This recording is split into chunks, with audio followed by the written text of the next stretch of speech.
these things are interesting to watch because they're very programmatic and kind of, pre-scripted. They came, George Clooney, his father Nick, there were a bunch of other civil rights leaders there, Dick Gregory, the head of the NAACP, Ben Jealous, Martin Luther King III.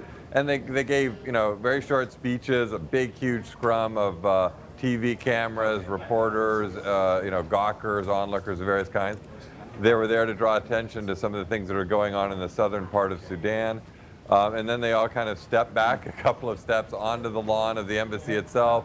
The police said, okay, we're now warning you for the last time, which of course is what the reason that they were there for. They were arrested. They put plastic handcuffs on them and led them through the scrum to the waiting police van, and they had made their point and got on all the television channels. And Neil, we were just looking at some photos, I believe, that you took. Is that correct? That's right. And tell us, in terms of the amount of people who were there outside of the media, obviously they had drawn the media there to gain attention to this issue, and George Clooney has, for a long time, been very outspoken about human rights violations in Sudan.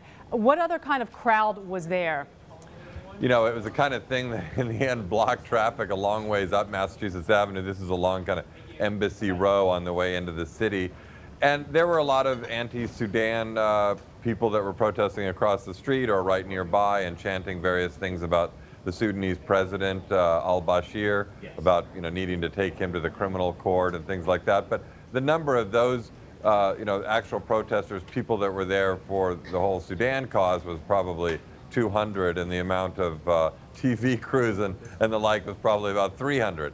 So it was very much of a Clooney kind of focused event, and that's why they bring him along to these, and that's why he does it.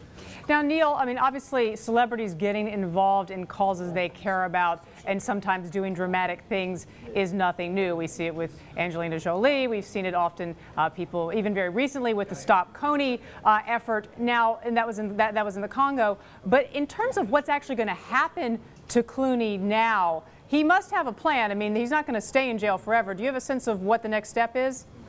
I think the police here in Washington are very much used to these kind of symbolic acts and know what they are. I mean, I could probably go right now and sit on the embassy lawn and they wouldn't do anything to me. I mean, this was part of the whole script, and they take them off to the police station. I think they clear them really quickly, and they'll probably be out on the street in a couple of hours, I would figure, at the most.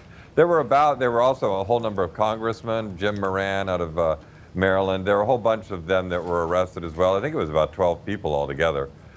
So they know how to do it. They do it well. It was very gentle, very civil act of civil disobedience. All right, George Clooney bringing attention to an important cause. And Neil King, I'm impressed with your photography. If things don't work out for you down there in D.C. as a writer, you may have another career ahead of you. Well, all with a BlackBerry, imagine that. Imagine that. All right, thanks so much for being with us.